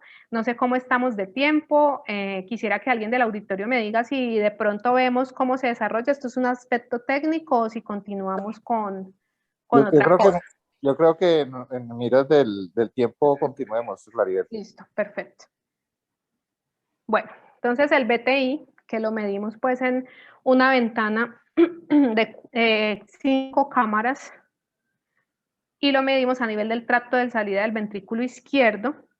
Esta derivada de integral velocidad básicamente pues tiene una medida que cuando es mayor de 17 se correlaciona con volúmenes sistólicos por encima de 50 y eso quiere decir pues que está dentro de la normalidad. Cuando hay un punto de corte menor de 17, entonces voy a ver que hay un problema en el volumen sistólico y en el gasto cardíaco. Entonces hay como un mapa mental, esto es otra cosa diferente al protocolo que acabamos de ver, donde el BTI podría guiar mi terapia y sobre todo ver qué tipo de choque está predominando en mi paciente. Entonces si el BTI es mayor a 17, o sea, no tengo problema con ese volumen sistólico, pues definitivamente mi paciente está hipotenso por una baja en la poscarga, por una disminución de la resistencia vascular sistémica y estamos ante un choque distributivo y sabemos que la terapia básicamente va a ser con vasopresores. Pero si ese BTI está normal, menor de 17, yo tengo que empezar a ver por qué. Entonces, ¿tengo algún problema de cebado del ventrículo izquierdo? Cuando eso me pasa, lo primero que yo voy a ver es irme a evaluar la función del ventrículo derecho. Si la función del ventrículo derecho está alterada, entonces estoy ante un choque de tipo obstructivo. Pero si esa función del ventrículo derecho está normal, entonces voy a hacer con ecografía una medida dinámica de respuesta a líquidos, que puede ser con elevación pasiva de las piernas, Y si eso es positivo, entonces estoy ante un choque hipovolémico. Si al contrario, esas dos cosas son normales, entonces ya me voy a ir a mirar cuál es la contractilidad de ese corazón. Si el problema es de contractilidad, que lo voy a mirar básicamente con la fracción de eyección, estaremos ante un choque cardiogénico. Es como un esquema mental que nos puede guiar para saber cómo vamos a manejar ese paciente y cuál va a ser el problema exactamente de nuestro paciente. Bueno, este es un artículo que es el efecto de la variación del BTI en la evaluación de la respuesta a líquidos en pacientes con choque séptico. Este es un estudio que es observacional, que no tiene muchos pacientes, son 44 pacientes y eso tiene sus limitaciones, pero ellos quisieron ver cuál era el valor predictivo del delta del BTI. El delta del BTI es una medida que se hace en el paciente cuando llega, se le hace una elevación pasiva de piernas a 45 grados y a los 5 minutos se le hace una nueva medición del BTI y se calcula cuál es el delta. Si ese delta es mayor al 12%, uno considera que ese paciente muy probablemente va a ser respondedor a volumen. Entonces ellos lo que hicieron fue hacer eso, coger pacientes con sepsis en ventilación mecánica y ellos concluyeron con un análisis estadístico que es efectivo en evaluar la respuesta a fluidos. Recalcando aquí nuevamente la importancia de las medidas dinámicas y de la variación pues o el delta del BTI. ¿Listo? Entonces ellos para este estudio encontraron una sensibilidad del 87% y una especificidad del 95%. Este es otro estudio reciente, publicado en 2020, que esta vez evaluó fue los índices de vena cava. Este sí es un ensayo clínico controlado con 202 pacientes y ellos quisieron comparar el manejo de líquidos guiados por ultrasonido versus el cuidado usual, que habla pues de lo que dice la campaña, de la campaña para sobrevivir a la sepsis, y midieron los índices de vena cava inferior, recordando que yo voy a medir la colapsabilidad de la vena cava en el paciente que está en ventilación espontánea y voy a hacer la distensibilidad en el paciente que está en ventilación mecánica. Pues ellos no encontraron diferencia en mortalidad 30 días cuando se hacía la guía por ultrasonido versus el cuidado usual, pero ellos sí vieron que el volumen de líquido administrado en 24 horas para los pacientes era significativamente menor. Y esta es la gráfica que ellos nos muestran en cuanto al resultado pues, de mortalidad. Este es un Kaplan-Meier de la probabilidad de supervivencia y vemos con un hazard ratio, con un intervalo de confianza que cruza la unidad y con un valor de P que es de 0.8 sin significancia estadística entre ambos grupos. Entonces, podemos concluir en que el choque séptico es una emergencia médica, que el anestesiólogo tiene un papel fundamental, digamos que esta es la perspectiva perioperatoria, no desde el cuidado intensivo como tal, pero los anestesiólogos sí nos enfrentamos pues en la práctica diaria a muchos pacientes con choque séptico y entonces es importante saber hacer una reanimación inicial adecuada. Tenemos la capacidad de hacer una monitoría invasiva y hacer un manejo intraoperatorio que va a impactar en los resultados del paciente y entender que la ecografía es una herramienta que permite una evaluación en tiempo real y nos puede guiar nuestro manejo hemodinámico individualizado para cada paciente. Muchísimas gracias a todos los asistentes y a todos los que permanecieron con nosotros. Bueno, Claribel, muchas gracias por tu revisión muy completa. Nos diste un repaso inicialmente de la fisiopatología de la sepsis, posteriormente cómo debemos, desde el punto de vista perioperatorio, hacer una valoración adecuada, luego ya en el intraoperatorio la inducción y cómo monitorizar a la luz de la evidencia estos pacientes. Nos mostraste las variables dinámicas de valoración de volumétricas de precarga, de gasto cardíaco, para terminar pues con la nueva herramienta de los últimos años, el ultrasonido enfocado en problemas, con esos dos grandes protocolos, el de los fenotipos y con el protocolo basado en la medición del gasto cardíaco a partir de la medición del BTI en el tracto de salida del ventrículo izquierdo, utilizando la ecografía para valoración de funcionabilidad y de precarga. Entonces, creo que hay varias preguntas.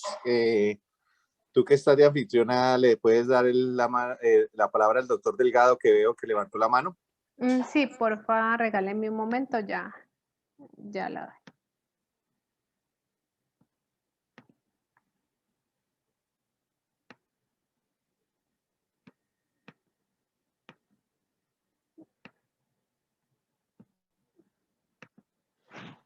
Listo, profesor Delgado, ahí puede activar el micrófono. Sí, ya, gracias. Felicitaciones, Feriel. Excelente revisión. Una actualización sobre todo el manejo actual con las nuevas tecnologías. Sin embargo, yo quería hacerte una preguntita, porque yo vengo de otra época, como se dice.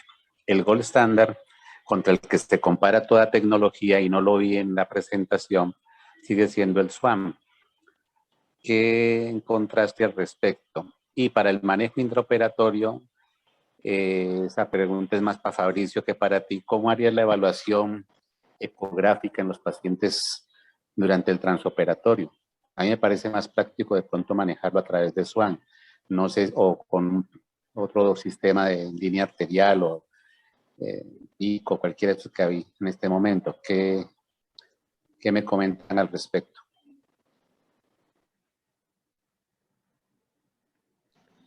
Bueno, Lucho, ¿cómo estás? Qué bueno tenerte aquí en estas actividades académicas.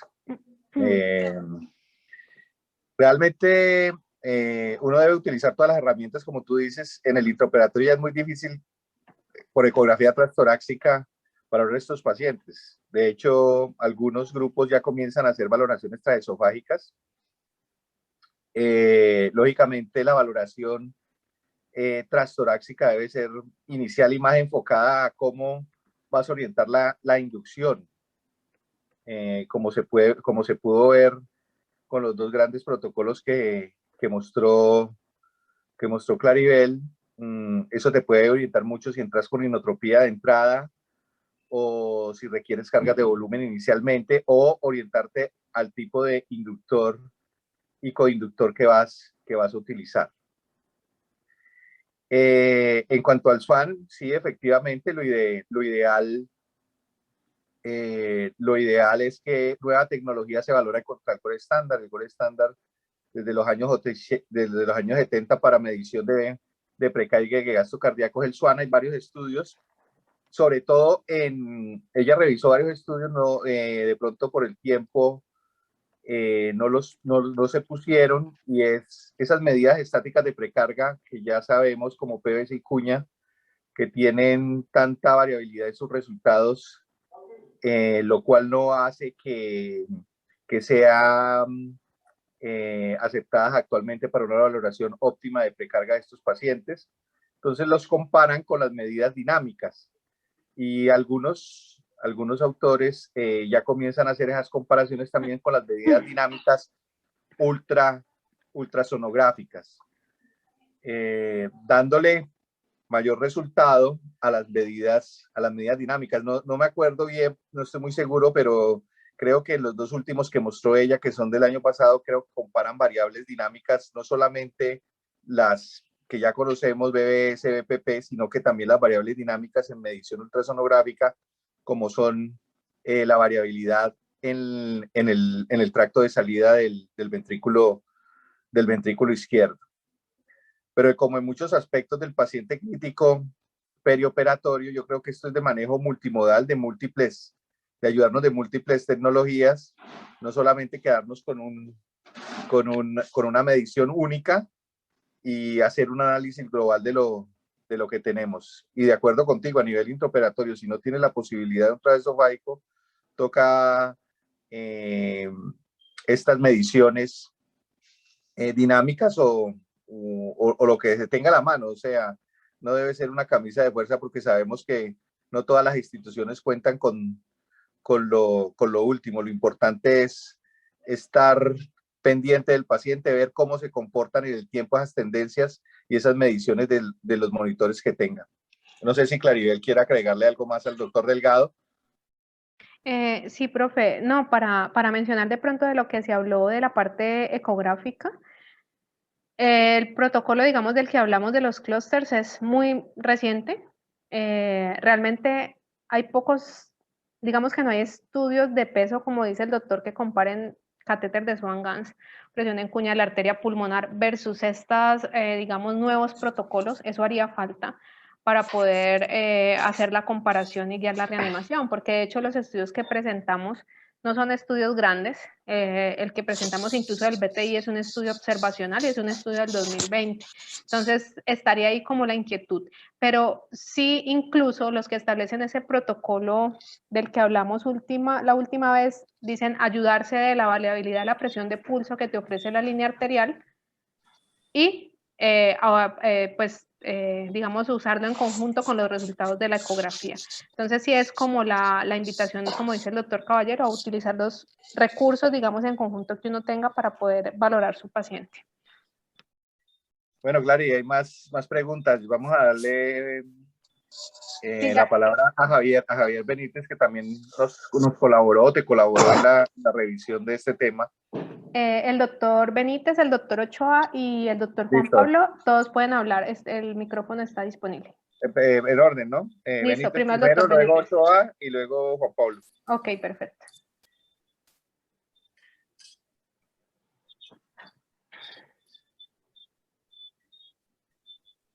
Doctor Benítez, puedes participar.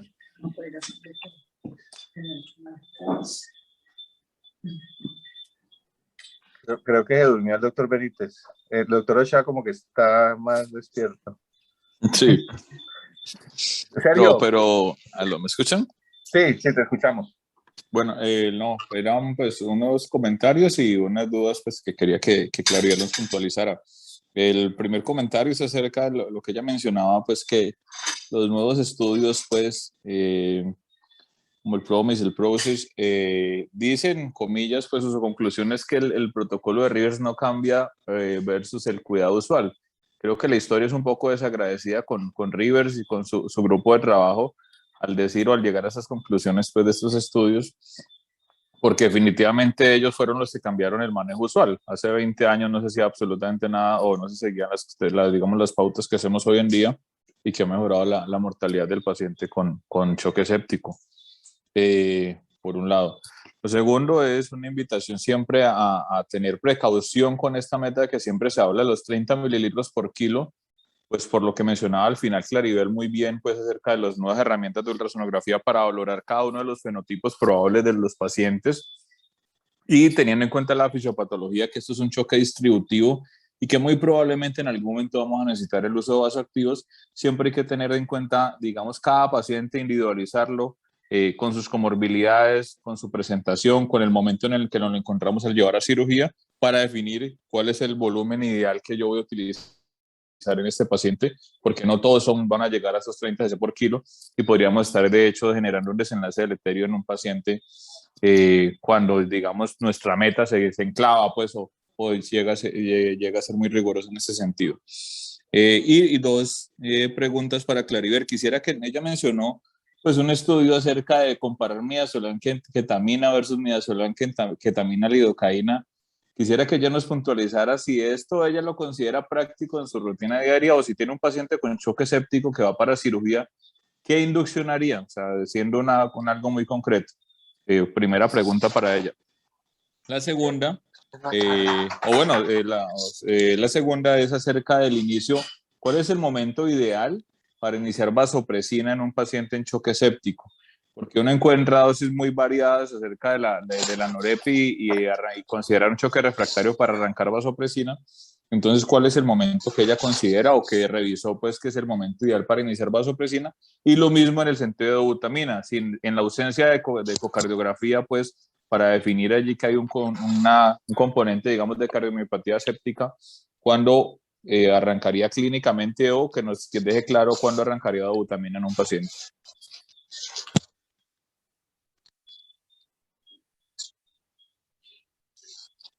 ¿Claribel? Bueno, sí, ya, profe. Respecto a la primera pregunta bueno, vamos primero con la de la practicidad de la ketamina y la lidocaína. Digamos que yo la verdad que es la primera vez que leo, digamos, esa combinación midazolam ketamina, yo preferiría hacer una inducción, bien sea con ketofol, pero siempre acompañada de un vasoactivo. Es que, digamos que no solo se acompaña del medicamento que voy a elegir, sino que primero voy a ver si mi paciente está hídricamente óptimo, porque pues es lo ideal antes de hacer una inducción, pero yo podía usar la combinación de ketofol, etomidato no lo tenemos disponible siempre y realmente no hay algo que me diga que es mejor o no que la ketamina.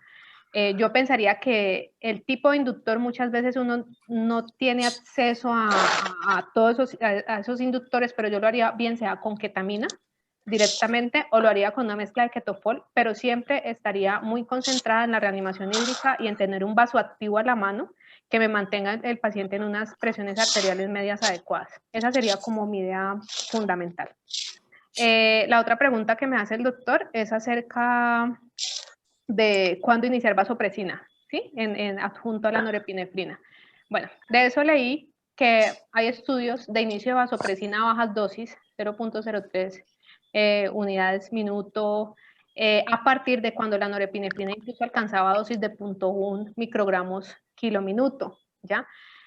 Realmente no se ha logrado demostrar que esto mejore la mortalidad o mejore, digamos, la incidencia de falla renal o de requerimiento de terapia de reemplazo renal.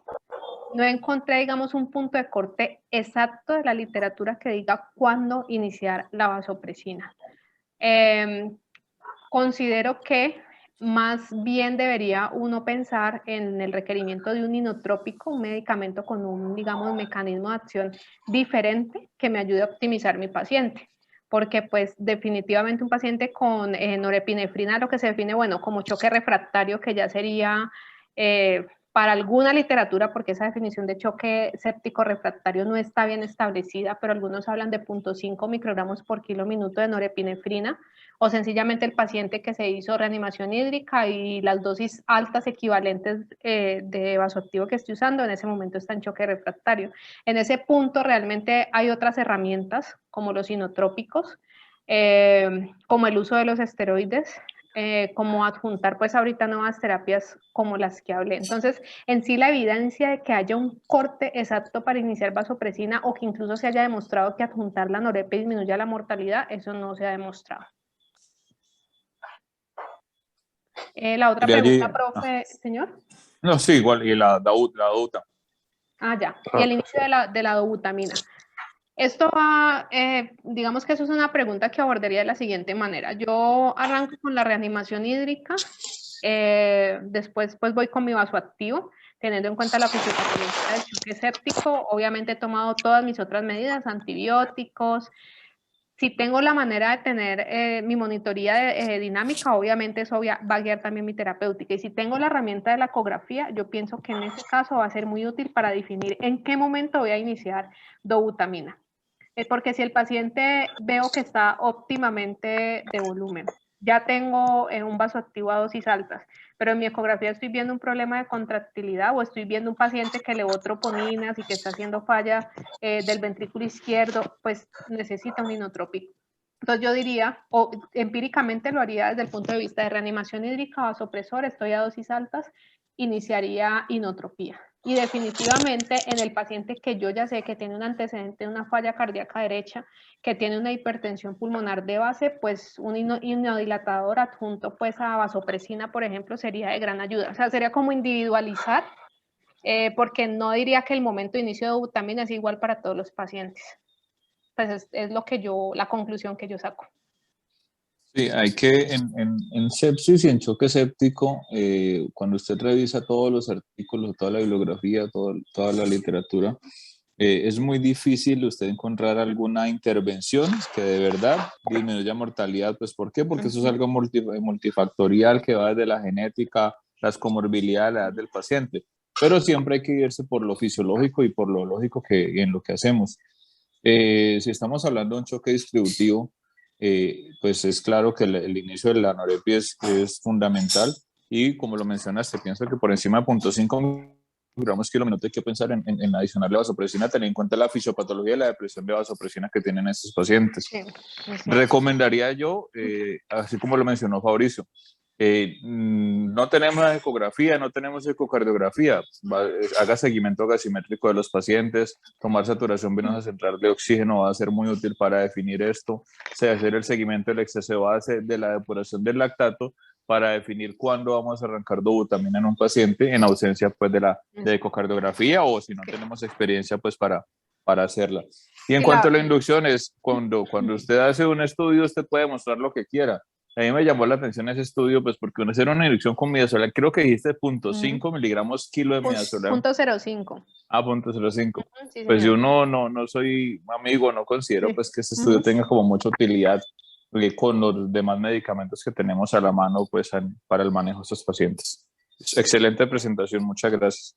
Sí, profe. Sí, no, como adicionando lo que dice el doctor Ochoa, básicamente la herramienta que yo tenga para saber que mi paciente sigue hipoperfundido, bien sea por saturación venosa central, bien sea por lactato, depuración de lactato, bien sea porque yo le puedo hacer una monitoría con variables dinámicas. Si el paciente está hipoperfundido y yo ya optimicé la precarga y ya optimicé la resistencia vascular sistémica, pues el otro punto es mejorar las otras determinantes del volumen sistólico y por ende el gasto cardíaco, y ahí seguiría pues la contractilidad. O sea, como no perder ese esquema de que hay que abordar, digamos, los ejes que el paciente vaya requiriendo.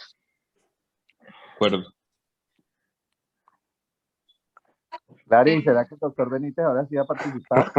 Doctor Benítez, creo que ya tiene el micrófono. ¿Ahí ya me escuchan?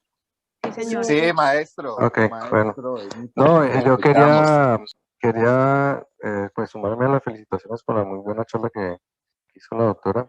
Y digamos que también estoy de acuerdo un poco con lo que dice Sergio. Idealmente uno debería tener todas las herramientas de ultrasonido. Yo creo que los residentes ahora pues tienen mayor formación en eco que lo que pues nosotros nunca tuvimos.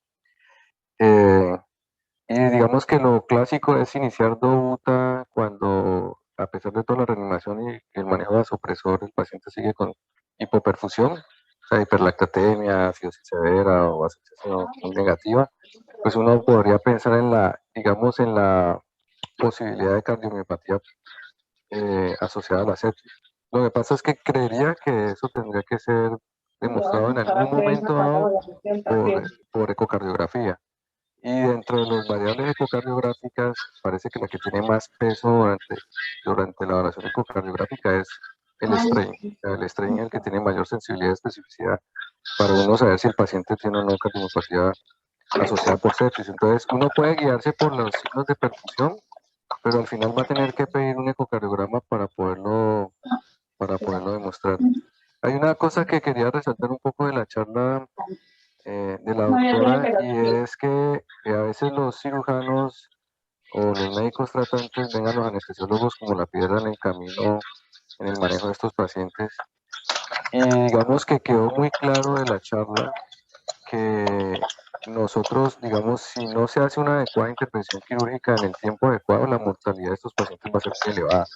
Entonces, a veces el paciente puede estar inestable, pero tiene un shock séptico y, digamos, toca pasar la cirugía, pues tenemos que pasar la cirugía porque ya la doctora Olave lo demostró, que entre más horas pasen la primera intervención, la mortalidad va a ser supremamente elevada.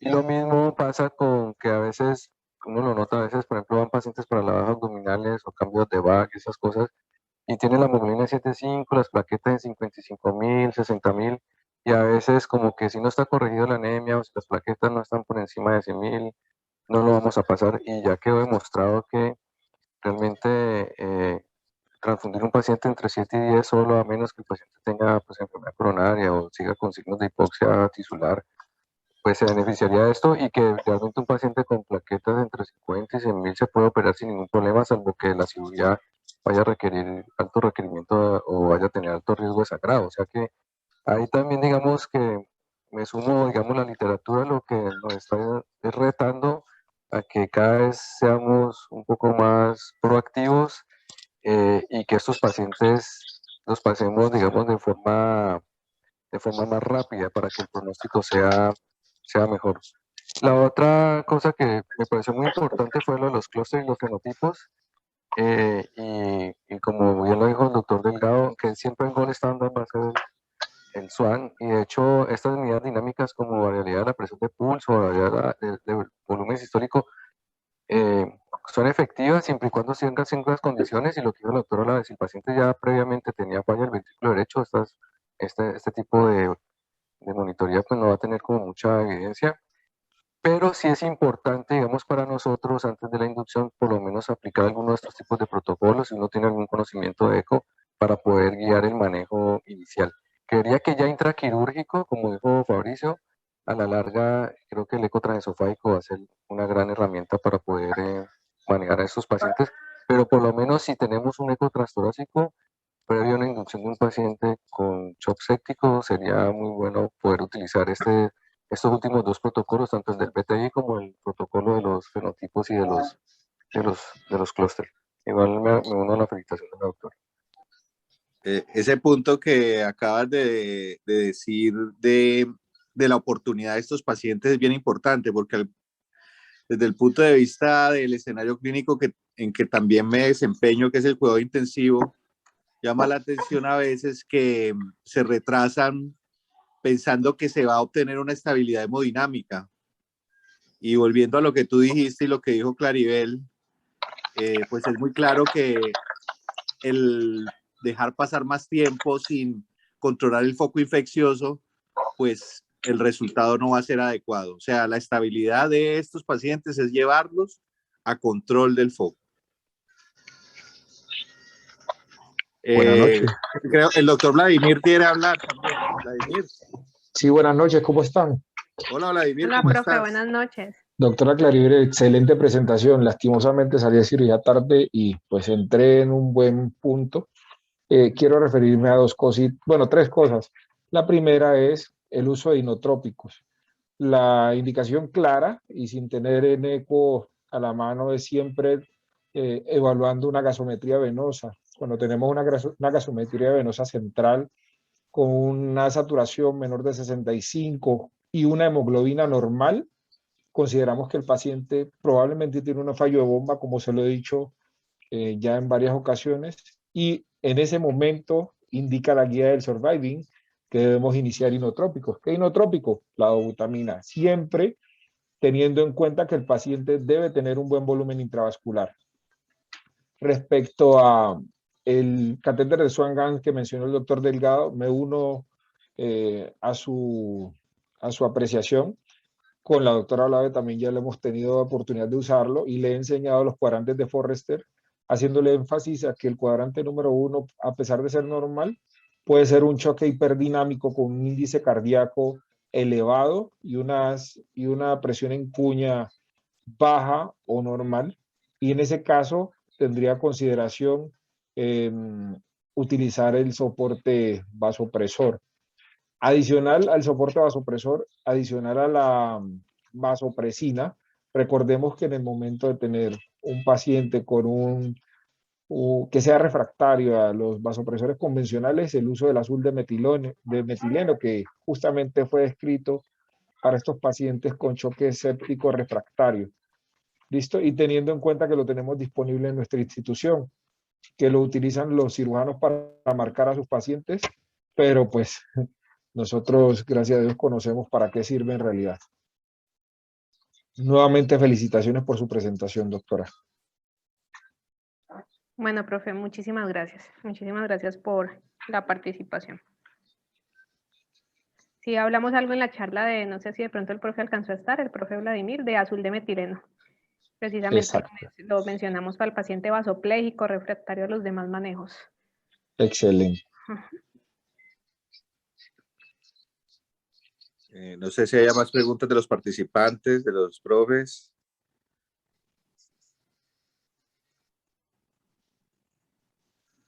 De los R. Juan Pablo quería hablar, ¿no? Juan Pablo había levantado la mano. Sí. Juan Pablo. Juan.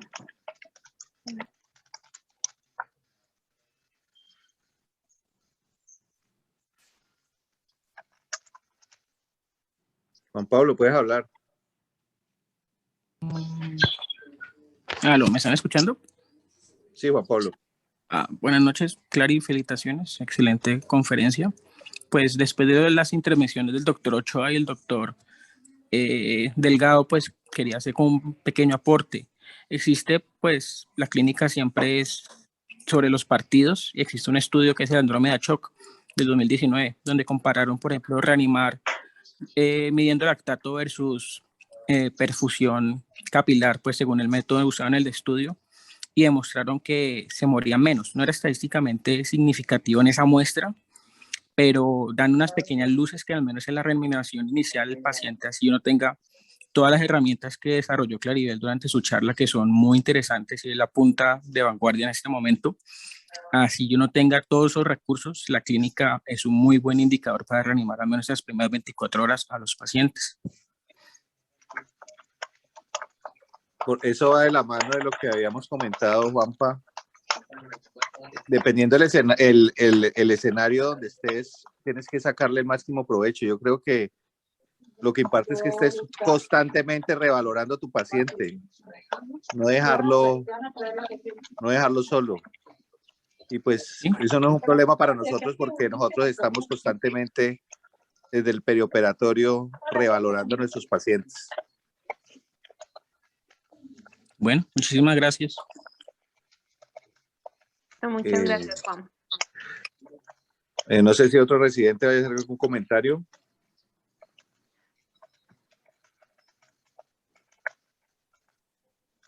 Creo que no, Clary, yo creo que dejamos ahí. Ya van siendo las 9 de la noche. Muchas gracias a todos por participar. Felicitaciones nuevamente por tu exposición, Claribel. Listo, profe. Y nos Muchas vemos el gracias a próximo todos. jueves. Que estén muy bien. Gracias. La charla Ok. queda en los canales de la universidad. Muchas gracias a todos. Gracias, hasta luego. Gracias, hasta luego. No olvidar la firma de la actividad que está en el chat.